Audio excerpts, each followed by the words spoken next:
அடுத்ததாக சஃபில் நிற்கிறது. ரசூலுல்லாஹி அலைஹி வஸல்லம் அவர்கள் சஃபில் நிற்கிறத பொறுத்தவரையில் கடுமையாக வலியுறுத்தியிருக்கிறாங்க. சஃபை நீட்டாக வச்சுக்க சொல்லி அவங்க போய் நின்று உடனே அல்லாஹ் அக்பர்ன்னு கட்ட மாட்டாங்க. இப்போ சில இமாம்களை பார்க்குறோம், திரும்பிய பார்க்க மாட்டாங்க. மாமும்களை திரும்பிய பார்க்க மாட்டாங்க. போய் என்ன செய்வாங்கண்டா அல்லாஹ் அக்பர். சில நேரம் மைக்கில் வந்து சவு சுஃபக்கும் ரஹ்மக்குமுல்லா ரெண்டு மைக்கில் சொல்லி போட்டு தக்பீரா காட்டிடுவார். ரசூலுல்லாஹி அலைஹி வஸல்லம் என்ன செய்வாங்க என்றால் போய் நின்று அப்படி ஃபுல்லாக சஃபை பார்ப்பாங்க.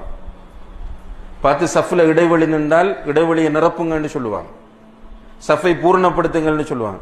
உமர் ரலியல்லாஹு அன்ஹு சஃபுக்குள்ள நடப்பாங்க, நடந்து சஃபை ஒழுங்குபடுத்த. ஏன்னா சஃபில் நேராக நெருக்கமாக இருப்பது என்பது தொழுகையின் பூரணத்துவம் அதில் தங்கி இருக்கிறது. இன்றைக்கு சில பள்ளிகளுக்கு போனால் மிக வேதனையா இருக்கும்.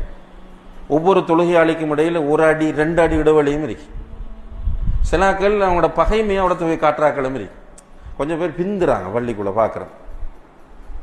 என்ன பிந்துறாங்கன்னு பார்த்தா இவர் போய் நிற்க வேண்டிய இடத்துல நிற்கிற ஆள் வந்து இவருக்கு பிடிப்பில்லை.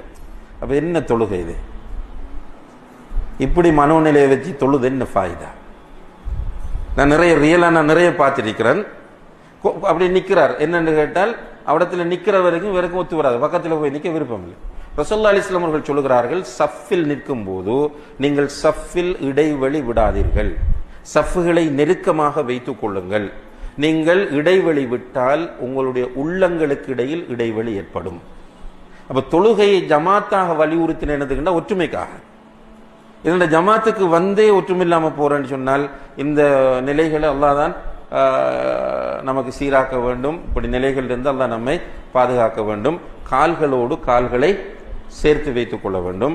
அதே போல இப்போ சஃப்களில் குதிகால்களை வைத்து சஃப்களை சீர்செலுத்திக் கொள்வது என்பது ஆரம்ப காலத்தில்